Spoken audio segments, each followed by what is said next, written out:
film. We have such sights to show you.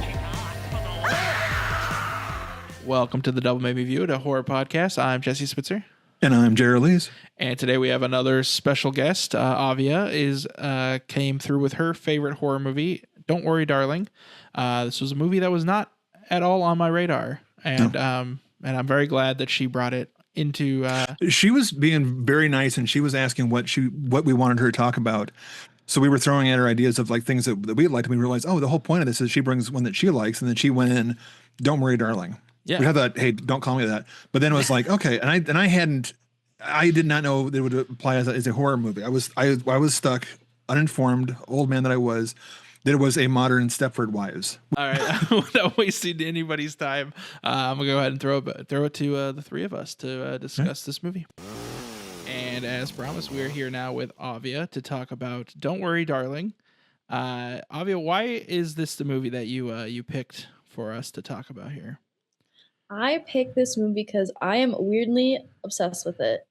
Like, it's not because Harry Styles is in it, just the overall movie, the way it was filmed. I just love it. I've seen it like 6 times, and I'll probably see it another 6 times. Yeah, it is. It's such a vibe. It's such like it's so stylish, and every shot just looks so. I don't know. It just feels very. It's a very pretty movie and a very. It's weird. It's nostalgic and also damning at the same time. You know. Yeah. It keeps on your toes too. Like you don't. I thought when I first watched, I was like, "Okay, it's gonna be like this," and then all of a sudden it's like, "Huh, psych, it's not." Yeah. It's kind of one of those movies that's kind of hard to talk about without spoiling it. But we'll kind of tiptoe around the premise for now. If you want to kind of just give like a brief kind of synopsis of what this movie is about. Without spoiling it, I know it's hard. It's You about, could like almost describe the trailer. It might be the best way of doing it. So it's pretty much about this couple living in this picture perfect world. Everyone around them is living in this picture perfect world, and then the girlfriend, they're not married yet, I don't believe. I think they are married. Yeah, Are I think they so. married? The wife slowly realizes things aren't as perfect as it seems, and she goes into more figuring out what's really going on. And it's set in like a cul-de-sac, 1950s, white picket fence, Yeah. perfect. You know, the poodle Typical skirts. American dream, yeah. Yeah, it really is. This movie does not show its hand for a long time. It holds its cards close to the vest for a good hour. Yeah. Yeah. But yeah, I love those types of movies where and this one doesn't. I feel like calling it a slow burn is kind of not accurate because it's not like a slow movie by any means. No. But it really is just like you're desperate to know what is going on by the time it finally reveals it. And it leads you to think the whole time that you think you know what's going on. You think it's a version of the Stepford Wives where you have the wife who's realizing that the setup neighborhood isn't perfect, and then it's like, no, guess what? Screw off. That's not what we're talking about here. In a hard left turn. Yeah. Yeah. So I think again, it's kind of hard to talk about this too much without spoilers. So if you haven't seen this, definitely go check it out. If you haven't seen it yet and you thought it was a Stepford Wives, like a picturesque Pleasantville remake or like, if you thought that's what it was, if you thought it was just like stereotypes having a hard time in the 50s, definitely watch it, but stop watching us and then watch the film and come back and go, that's not what the damn thing was. Yeah, for sure.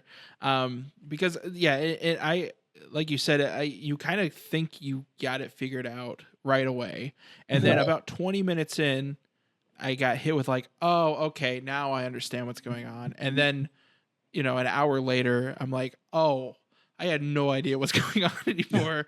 Right? This is just crazy. Okay, so we have, anyone who hasn't seen it needs to stop watching. I will feel bad, but you have been warned to not go on. Now, Aveya, when you saw it, what did you think it was going to be? Did you have any preconceived notions for it, or what? Honestly, I thought it was going to be like a cute rom-com with Harry Styles and Florence Pugh. I had no clue that it was all of that. Which it was in the beginning. It's an odd rom-com. Yeah. and then it's the But it has all the elements. It has the happy, pretty couple. She has a bad day, and then he, being the doting husband who's always gone all day, tries to make dinner and can't make anything and burns everything. And then it's like he's a dumb guy. But then Jesse, what about you? What do you think going into this? So literally all I knew going into this movie was that it made Jordan Peterson mad, who, if you don't know, is like a right leaning political commentator guy, very like manosphere incel kind of vibes. But yeah, watching it like in the first 10 minutes or so, I was like, oh, okay, I understand. It's a cult that is pretending it's the 50s. That was like what like an M. Night Shyamalan kind of thing. Like exactly. Yeah. The Village. Yeah, exactly.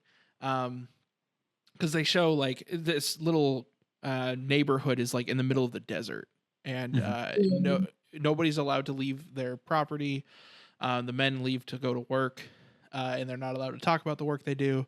So I'm like, okay, this is like, they go to the real world every day to do whatever. But it ends up being not that, although it's kind of similar, close in a way. It definitely hits on those like incel vibes. And yeah, I remember early on, I was like, man, this movie's going to have to put in some work to make me not like Harry Styles. Cause like their relationship is so cute. And like you were talking about the scene where he's trying to cook and like he doesn't know he's supposed to boil the mashed potatoes and all that. And I'm like, I genuinely like this guy. Like, I know he's definitely hiding something, and like he's probably gonna end up being a dirtbag. But this movie's really gonna have to put forth some effort to get me to dislike him, and it does. I just knew it from it was a COVID movie, and it was compared to Stepford Wives, so it's going to be like a bunch of robot women that are just programmed, and it's going to be a statement. And I vaguely knew about all the behind the scenes drama. And that people didn't like it for the wrong reasons. I remember me being the underdog supporter. I knew that I was probably gonna like it, but I just had never got around to watching it. It was one of those things where it was the Sudeikis and Olivia Wilde and papers being served and a bad breakup and a bad all that kind of stuff that I don't care about. So I just kind of put it off, and I'm glad we watched it now, because now I forgot all about which movie that was for. And when it has and see, and I wasn't ahead of the movie at all. I wasn't watching it thinking that there's going to be a twist or anything. I'm just watching Florence Pugh, and I'm thinking, my only thought I had as far as being in the movie was that why is she doing another movie where she's kind of playing the same vibe as in Midsummer, where she's being gaslit by a guy. Yeah. And I think that's kind of similar to that. Why was she doing that twice? Because she never does anything. Her career is entirely being whatever the hell she wants to do. So she lied to me, like all women.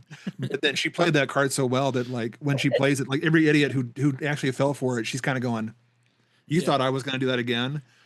No. The scene with the neighbor on the roof is when I'm going, I don't know what's going on. And I'm loving every minute of this. When it's the neighbor up on the roof, and I'm just like, And then what happened, Ms. Wilde, sorry. At that point, I was kind of getting like Jordan Peele vibes. Like a real Nope kind of vibe. Yeah. But yeah, and it was kind of it does a really good job of doing very subtle stuff. There's the I love there's the scene where she sees the I can't remember the name of the character, the one that is like at the beginning of the movie, she's the one that's like starting to figure things out, and everyone is telling her. Is it Margaret crazy. Next door? Yeah. Is it Margaret? Yep. Yeah. Margaret. It's when her husband's talking to her, and they shut like the curtain because they see that Florence Pugh's watching, and when that curtain goes shut, you see like a flash of someone in like a coma, like it looks like they're in a hospital bed, and I was like, okay, what's going on here now, movie? Like, what are you doing? And then the Chris Pine boss, that whole party. I'm sitting there going, I thought I was into it, like going, oh, this is just how it is, where he's talking about men, and the women have an important job is to support the men and all that kind of culty kind of crap. I didn't think it was going to be set in the present day. I thought there was just they're never going to say when it was set. Sure. And they were kind of pointing out that these guys are evil, and not evil like in a twirly mustache, but like this is the kind of guys that they're in power, and she's going to finally break free. So when they do, we're past spoilers, right? Yeah, for sure. Okay, so Aveya, tell us what the spoiler is. Tell us how the twist is. You've earned it. Thank you. Well, so As a man, I give you permission to tell the end of it. Yeah. appreciate it. Well, the big spoiler is pretty much all of the men are, I think there's one woman too that is, it's like mind control. They're in like the normal world, The and modern then day society. yeah, and then they put this stuff on them, and then they goes into like a deep sleep, and they are in this world. If that Like makes it's almost like the Matrix almost. Yeah, it's like Yeah. VR. Mhm. Like Yeah. advanced VR that you just But kind of they- live in. the partner can't wake up. Only the one that is in control of the thing can wake up. So we have Florence Pugh and Harry Styles. they're the 1950s, this beautiful life. She breaks free. She sees stuff. She breaks the rules by going to the headquarters, and she gets kicked out of it. Not kicked out like they make her leave. Like she breaks the spell and she wakes up, kind of thing. Yeah. So we see her actual life where she's been cleaning the house, which is just nightmare fuel, polishing the entire apartment, all the dishes, the bathtub. And then now she doesn't work because she can't drive, and all the wives are joking about they can't drive, and their husband's going to teach them someday. So she wakes up and she does a 30-hour shift in the ER. Been on her feet for like 20 of those hours. Gets home in a crappy apartment because they don't make any money yet, and Harry Styles couldn't make dinner because he's all whiny because she didn't call him and say what she wanted for dinner. Right. He's been on the computer all day, and it's just this weird, like he might as well been in the basement on his mom's basement on the computer all day. So she's always making the decision. She's the adult in the relationship, and then the trick being that he's actually put her in this matrix, like a coma, and it's not set up, which is worse than just being like a again twirling mustache bad guy, where I thought for a minute that he was going to be abducting her, and that she was going to be locked in his basement in this That's matrix. what I kind of thought thing. first too. Okay. That's what my wife thought, and she like even though she watched it twice, she's like, I keep thinking that he's going to be, like a predator that has her in the basement, and then she's going to be trapped in there, and it's all going to switch. Yep. But he does it for love, but it's even worse because he's not in love with her. He wants her to be happy, but no, she wants him to be happy with him, Right. not Well, actually happy because she has a whole life and a career and stuff, and now she's making ham or whatever it was. Yeah, and he definitely wants control as well. Like that, Mm-hmm. he's more obsessed with the controlling of her. And like when she comes home from that long shift, he like tries to start like an intimate situation with her as well, and she kind of rejects him. And then in this new world, like they're just constantly getting after it. Yeah, the whole movie up until that point, whenever he comes home, the food's knocked on the floor, and it's a very, very it's a God's eye, which is a incredible way of putting it, point of view, just how often they're making like bunnies. Yeah. And then you realize at the end it's because that's what he wants. Right, But you in the real program it life, that way. in the real life, maybe, she wants just a warm shower kind of thing, a hot shower. Right. It's kind of you say they aren't mustache twirling villains, but they are just the perfect like the cult leader is like the perfect like pure asshole. I guess is the best way to say it. The scene that sets Florence Pugh's character off and also set me off while I was watching it is when, because she's kind of starting to figure things out, and she's kind of asking around a little bit, like, hey, maybe this person wasn't crazy, maybe we are kind of, isn't it kind of weird that we all live in this world and we all have the same backgrounds and everything. Mhm. We were all And, proposed to the same way. There's no originality. Yeah, and the cult leader kind of confronts her and is like, hey, just so you know, like, yep, you're right, but know your place. And I think he literally says, like, look at you still making dinner like a good girl. It was like, and that's what sets her off. She's just like, okay, well, let's see, Well, and then the dinner table. So he gets the cult leader, who in their world isn't a cult leader. He's the boss of the company. yeah, Gets the head of the table, and then Harry Styles' chair at the other side, and then Pew takes it, and everyone's like, oh, yeah, my pearls. yeah. I'm like, that is such, but she just takes the spot right there. Yeah. Mm-hmm. I do love how for the first hour of this, they're talking about how everyone's getting promoted and what the job is, and it's top secret, and is it defense? Is it the military? Is it research? And then you realize at the end, it's just a job. It doesn't matter because they're not even doing anything. It's just that their job is to be the man of the house. Right. You know? They're essentially, when they go to work, it's them plugging back into the real world so they can actually make money to like To pay for this drug for you. exactly. There are some things that went over my head that I purposely did not go into seeing online theories or anything about it because I wanted to kind of see what you guys thought about it. This is a section called Ask Avia. Yeah. What do you guys think was the plane that she sees? Like, what is the why did that happen? Ooh. Huh. See, I thought just now because you ask is be like, did she hear something outside of the I'm gonna call it the Matrix because I'm sure they probably set up a better name for it. In her brain. Is just- something in her subconscious made it be a thing? Was it someone walking in the hallway? Was it someone else escaping? Was it Yeah.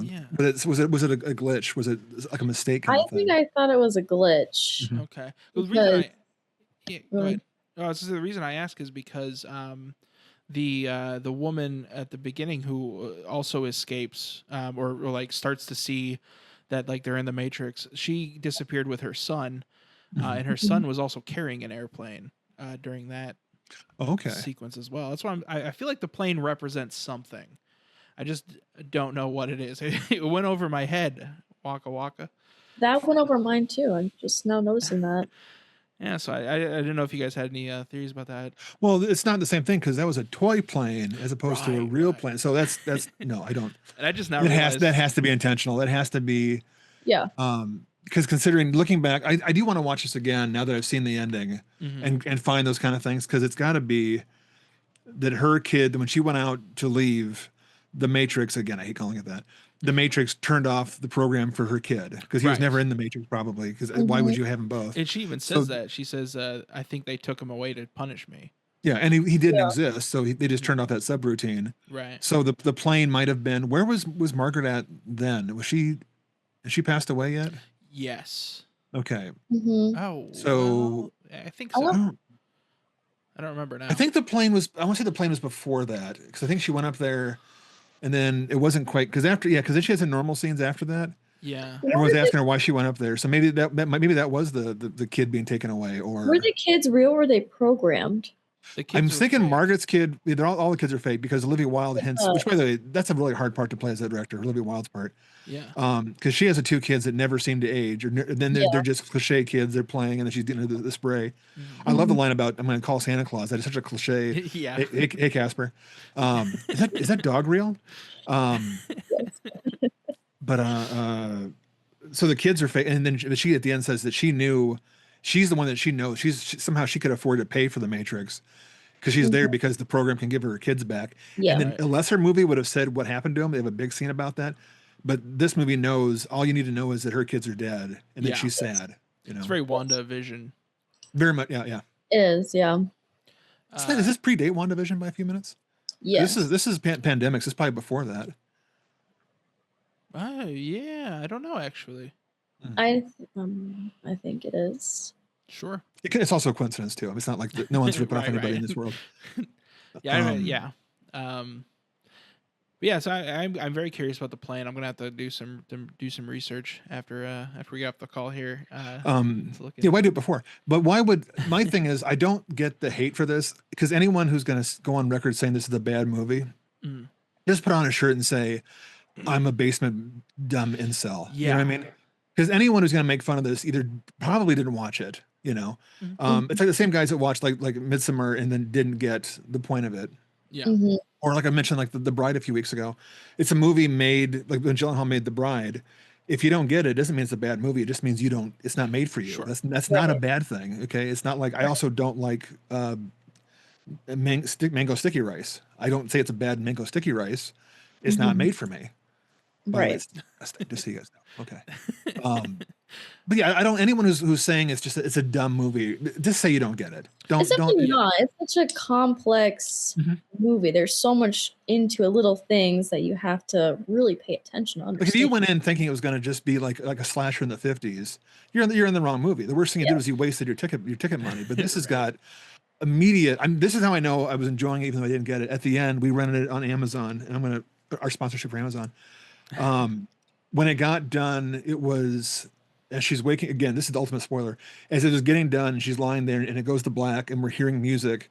The fucking next movie pops up, and it was like the Kevin Smith 4:30 movie, and it pops up with the credits before she has the gas of waking up. Oh. So like she's doing the whole, Mhm. but it's cut off by the next commercial, and I had to go back and like, what? No, that's not what did she wake up? I had to go back and play the whole thing and then skip through the whole 2-hour movie with my thumb on there. I'm an old man. That's a lot of work for my arthritis to go to the ending and then say, no, watch the credits. And it goes to black. It's a hard black, and then you hear her wake up. So it's like she gets out of it. So it's a strangely happy ending. And I'm glad I went back and crippled myself. I was like thinking about the ending because I was like, well, what happens now? Is the whole world, like, do they go to the police? Does the whole world get shut down? Like, it would be great if they had a second movie on what happened after. Yeah, I was thinking the same thing.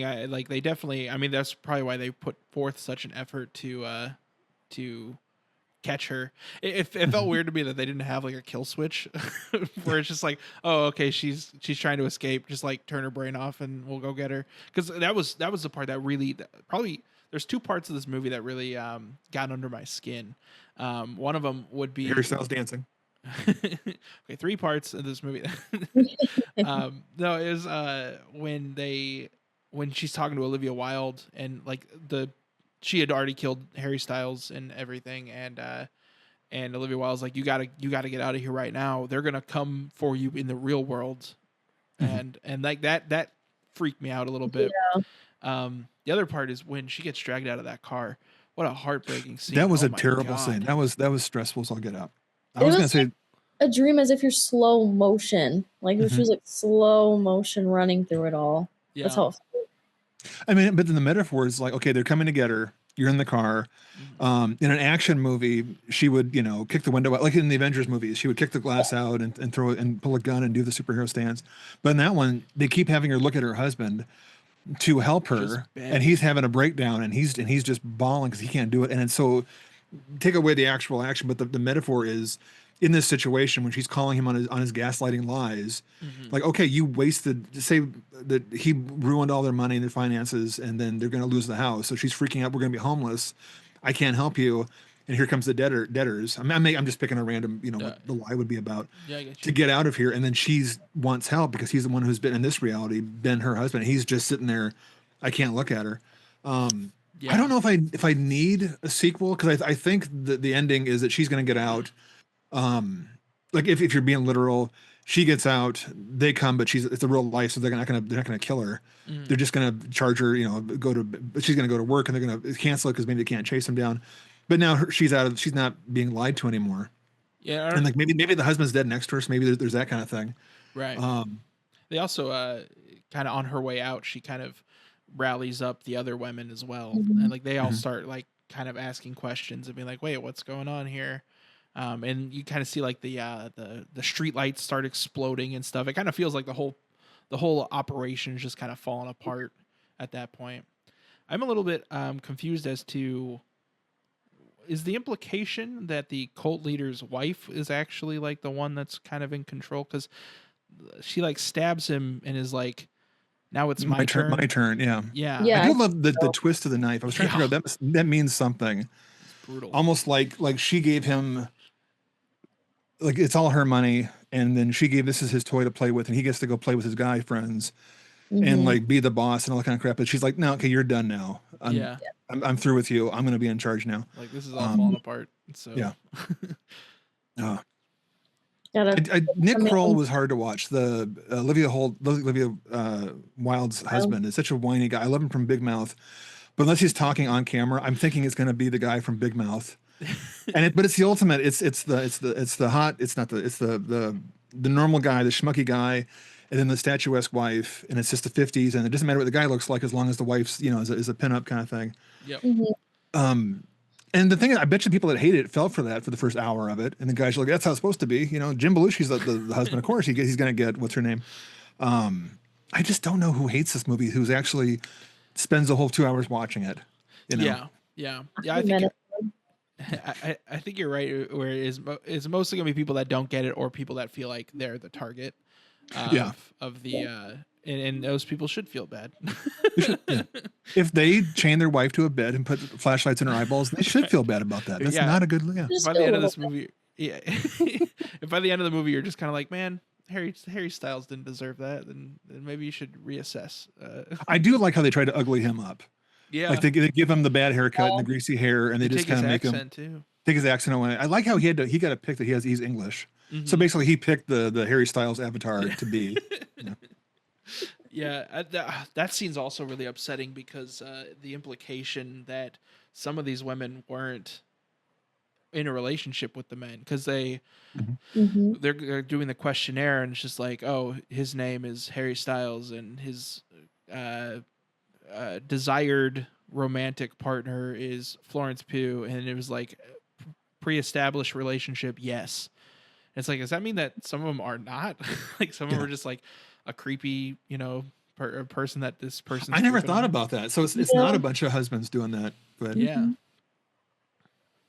so it is like Nick Kroll could be just taking a woman off the streets, Yeah. lock her in an apartment. As long as he keeps paying, they don't care. So she's in the Matrix. She's perpetually pregnant, like the one lady. You know. Yeah. Ugh. Also, yeah, right off the top, there's like red flags going on because that they're like heavily encouraging the pregnant woman to drink. Yeah.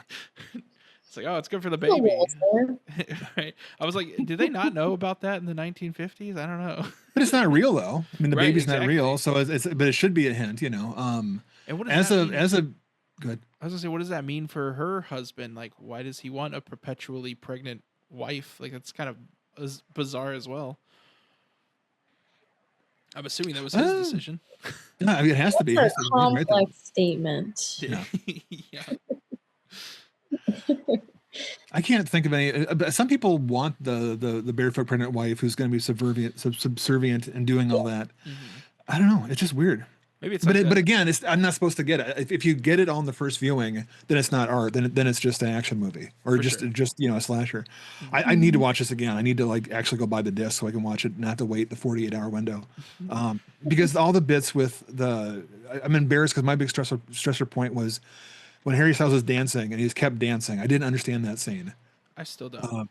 But is it Chris Pine making him be the puppet monkey? I was so That's- stressed he's gonna break his leg. That's my They're gonna be best kicked guess. out.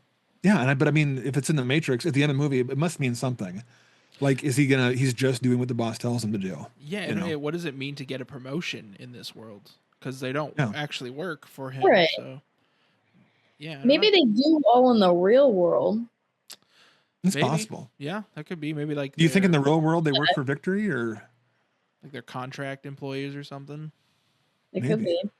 Yeah, I don't know. maybe if their shit job in the real world is the Victory company, and instead of getting paid, they just get the credits for Oh, the yeah. holodeck thing. Yeah, because But we also, never really see what he does. Do they have to pay to do this, or is it like a trial thing? That like, hey, if you sign up to do this, blah blah blah.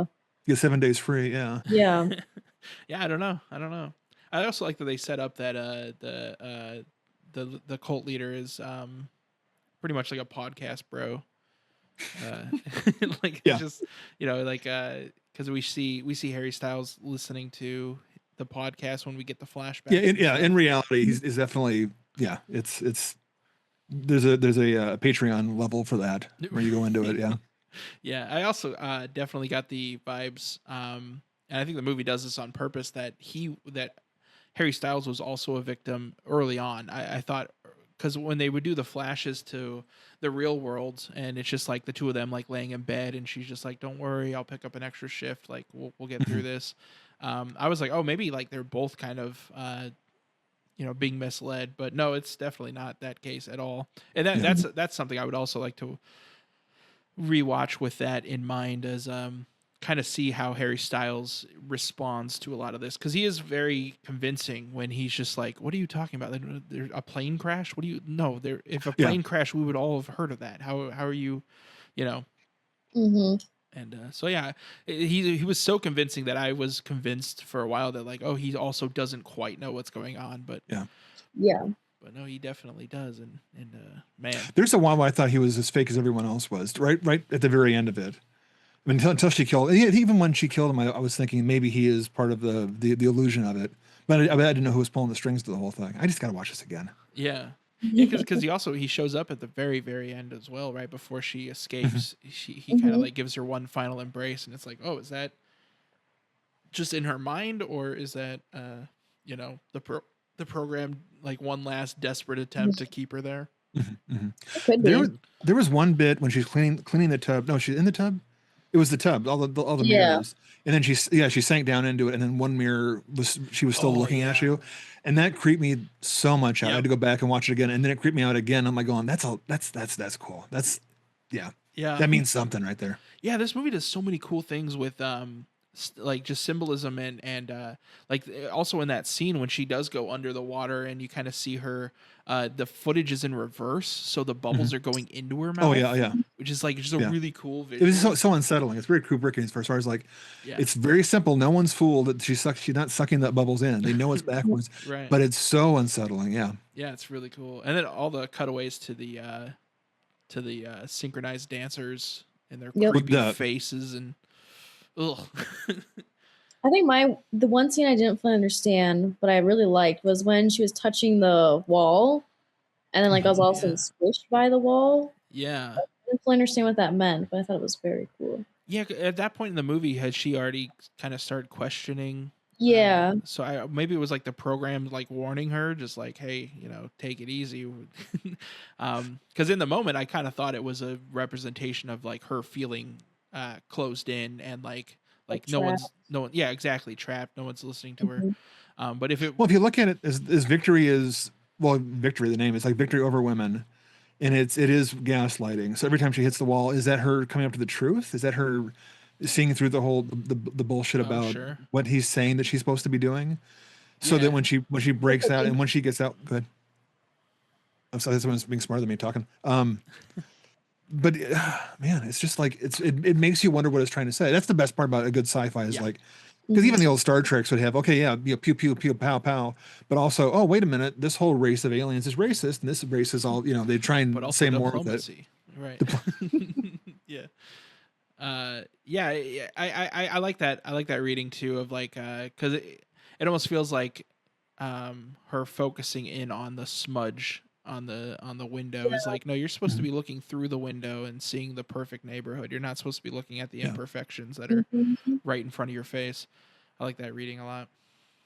I also I have to admit now that at like minute 20, when they're all, all the wives in the cul-de-sac are walking outside in their nightgowns or whatever it was, and waving to the husbands with like the cigarette and the sandwich, I was teasing my wife going, what's wrong with coming home once in a while for that? And then like an hour later, she's like, oh really? So now how do you feel? And I'm like, I could use a cigarette right about now. But so I was definitely, it was catering to get me into the trap myself into being stupid, which I don't need help. I don't need help with that.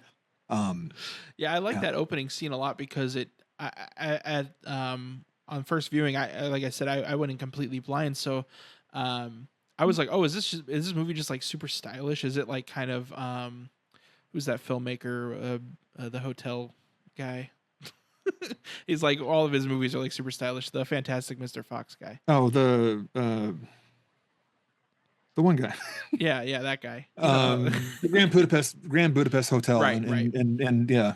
Rushmore. I thought it was like, it's not Anderson. It's the other guy. It's Wes. Nope. Wes Anderson. There we go. Is it Wes Anderson? I think so, because it's Paul Thomas, the other guy. Yeah, Wes Anderson. Yep. You see, Aveya, we have a movie podcast. We know a lot of stuff about movies. She's on her phone. She's over here going, "Where's my chicken nuggets?" But I was like, oh, okay, this movie's just gonna be like super stylized and like because they all leave at the exact same time and there's that shot of all the cars moving out and stuff. But it's like, no, that is literally happening. It's not like a representation of But again, it's like gasoline. They're saying that this is what is supposed to happen. The men say what happens. The women do what they're told. Why? Because that's what's been happening for the last 1,000 years. Well, it hasn't been 1,000 years, but if they say it and everyone treats it like it's normal, the synchronized drive, the same exact lawn, if everyone accepts it, then it's correct, quote unquote. So then you watching it think, oh, is this normal for this movie? And then that when she wakes up in the hospital and it's covered with blood and guts, it's like professional blood nuts, not like but it's like, oh, that was bullshit. The whole time it was bullshit, but I accepted it because I'm watching a movie, so it's supposed to be real. But they're saying, no, this isn't real. This isn't right. Yeah. I think we're onto it. I think the people that didn't like it were just stupid and just didn't get it, which is fine. I don't get it all either, but I know I'm stupid, so I'm not deluded by it. Right. It's not the movie's fault. It's our fault. But yeah, I think just it does a really good job, and I will say the movie gets a little bit ham-fisted at times with the messaging and stuff, but it never feels unearned or like it's not. It feels like it's coming from a place of like genuine, like especially when this was made. I think the manosphere was like huge, especially with young men. Like podcasts with so many viewers. Just pretty much just being like, oh, why are we letting women make us sad? You know what I mean? And it is like a genuinely concerning thing to think about, that like this could be a reality at some point of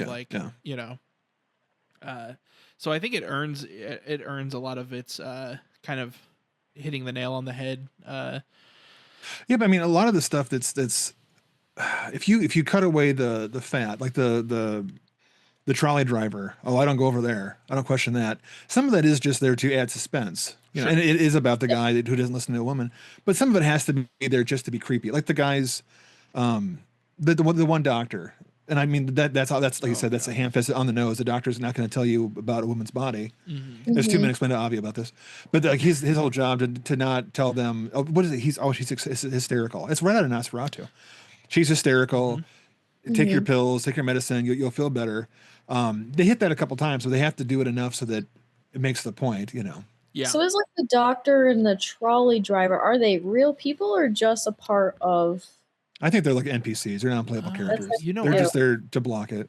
I think you're right about the trolley guy. I think the doctor might be a real person, because when he dies, there's like genuine kind of like sadness, it seems like, from the cult leader guy when he finds out. I feel like he could be like a bro or like a business partner of some sort. But yeah, I also thought that about the women whose job it is to just like model outfits and stuff, and then just like charge that. That's a crazy scene. Are the people that work there real people, or are they all just? I mean, they're probably just confused. That's now we're overthinking it, I think. But right. Yeah, there's a lot of questions like that about the nitty gritty that I'm not going to be annoying enough to ask, but you're annoying enough. You can do it. No, this is one I want to watch a couple more times. Probably a space in between. It's not like when I watched like Frankenstein back to back, the Del Toro one, to catch all little bits of it. I think I need to sit on this one and like, because like I don't quite get. And again, you guys tell me to become dumb. The dancers, the synchronized dancers, being like the retina of an eye. Is that supposed to be? She's being watched the whole time. Is it supposed to be her way out? Because then the ballet class they have, is it supposed to be that they come together and they find the way out? Is it that they're hiding messages of what the truth? I see. Again, I'm not that smart. I know it looks cool. It looks like an eye, and it's really cool. But especially when they do that thing where they like lift one of their legs and then they all like going around in a circle with it. And then go yeah, exactly. I was like, that looks so cool. Well, the whole ending, the whole titles of the end were all based on that. Yeah, and it means more than I'm catching on, because I doubt that they did that much work to just make it look neat. Right. I think it has to do more with the watching. Like we're watching you, because they're all synchronized, so it's all perfect. So it's again the same idea of everything is perfect, everything is planned. Yeah. Is it that they have to fit in that mold? They all have to play their part and just not question it, you think? Well, yeah, that's a big part of his speech too, which is I think what triggered Jordan Peterson, because Jordan Peterson is very famous for saying that women in society represent chaos, and chaos is a bad thing. And that's something that in the speech he talks about often at the dinner party, that it's like, oh, we don't have chaos here. Everything is the way it's supposed to be. We have unity and power and a lack of chaos being lack of control. If you right, exactly. Yeah. It's self-expression and taking conformity, control. Yeah. Yeah, so I think that all fits in with that as well. There's got to be like an interview with Olivia Wilde where she explains. I'm hoping the DVD has like a commentary track. Yeah. And it's not just that men suck because they tried to get in the way of the movie. Right. It's just that I really pissed me off that this thing had so much trouble with like Shia LaBeouf and stuff going into it. I'm like, that's just. Yeah. What's the Shia LaBeouf of it? I didn't hear about that. He was cast in Harry Styles' part, and then There was a and I looked into this after I watched it. He was cast as Harry Styles. He was cast as Jack, not as Harry Styles. That'd be really bad Do you casting. think he still would have been British? He probably would have been. It would have been terrible. But Yeah. he was cast as the husband, and he was difficult on set. Florence Pugh didn't like working with him. Like, he was confrontational and combative, and probably just didn't feel safe. Sure. And then one version is that Olivia Wilde fired him, and one version is he quit.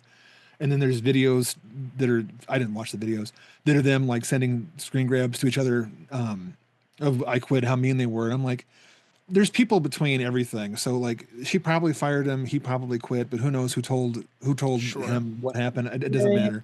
But the fact that more people were worried about that fun drama. And then when she was doing press for it, she was served papers for child custody at like a speech. And I'm like, and then Sudeikis comes down and goes, I didn't tell him to do that. I said to do it. I didn't do it on stage, you idiots, because that's to lets him look terrible. Right. And It then Easy. promotion for the movie though, because like if you're trying to get the women to watch it, Yeah. you have Harry Styles and the drama. yeah, Yeah. So they'll that's true. watch That probably was good. But then was it at Cannes, Styles quote unquote spit on Chris Pine? It wasn't. It was fake. It wasn't. Oh yeah, true. that's what I thought. Yeah. It was like but I knew more about that than the movie, and I hated the fact that this movie got overshadowed by the machine. Yeah. That's so funny. I remember actually, now that you say that, I remember seeing that clip circulating of people like, "Oh, he spit on," you know. Mhm. It's just like I had no idea. I didn't even connect that was for this movie, but that's so funny. I was waiting for the SNL bit where they had like Chris Pine as a guest, having a Harry Styles come on behind him, spit on him, or some sort of a Sure. kind of bit. Is Casper mad we're taking too long? So let's go to bed already. It's like 8 a.m. for us. It's late. I know. Yeah. So I guess to wrap it up here, who would you recommend this movie to? If not everyone, No. someone that likes a movie that will make you think. If you want just a nice, easy movie, it's not for you. If you want to think about it, analyze it, I recommend. I think it's a Florence Pugh must see. Yeah. So if you Doug, if you like her, because she just did the one with the Zach Braff one that she was in with Morgan Freeman, I think. Besides the action stuff and the fun stuff, because she's so good in this. Every emotion she's in almost every scene, and she gets to play. She gets to play it as being ambivalent, doesn't care. She gets to play apathetic because she's just walking through the points. She gets to play scared. She gets to play mad. She gets to do everything in this movie. This is again like an actor's reel. Yeah. Even if She's so good in this. Even if you walk away from this movie not loving it, if you're a Florence Pugh fan, you will find plenty to enjoy just from her performance. And she's in I think she is literally in every single moment of this movie. I don't know if I think except for like Chris Pine and the wife. Yeah. Oh sure. There's got to be a couple scenes that are because it's all through her point of view. Yeah. But I mean, even in the days that she's not there, she's probably learning ballet for the scenes. But yeah, this is definitely a power piece for her. So Yeah. Yeah. and it makes me mad that it got overshadowed. Say again. Or if you're a Harry Styles fan, like a Sure. One Direction fan. Would that work though? Because Harry Styles gets to be a prick boy. Is that going to be like hurt their feelings? The No. fans. No. I don't think it's fair. No. You just see a pretty man on TV. Yeah. Yeah. And he does good too. This is the first. I don't know if he's done No, any other I acting was stuff. surprised by how good he did. Yeah. Yeah. That's, Which one's he? What is he a solo actor? Or is he in a band? He was in one. Yeah, he was in One Okay. Direction, and then he became You're not like a directioner. Yeah, how dare you not know that? They're like the modern He Beatles. he hosted SNL. I saw him on that. He was pretty funny. I like the drive-through bit. Yeah. Yeah. Did I mention I was old? I mentioned I was old, right? You guys know him. Okay. But again, I keep wanting to go the young Harry Connick Jr., but no one gets that reference. So I'm gonna sit over here with my oatmeal and enjoy myself. Yeah. But Avi, thank you very much. Absolutely. We appreciate you. And the hassle was getting the 3 ships to align. I really appreciate that. Of course. Yeah, and thanks for bringing this movie to my attention. 'Cause Oh yeah, I was- probably would have skipped it. I wouldn't have thought about going back Same. to it. Mhm. Same. But thank you, Casper, for allowing this to work out. And Your thank you, agent. thank you for Yes. being the first animal on the podcast. I'm pretty sure. We're Yeah. All right, and that was a great episode. I'm so glad Aveya brought that movie to our attention. Yeah. Because I feel smarter having watched it. I do. I feel smarter and a better person. Yeah, I was gonna say I feel like a better person.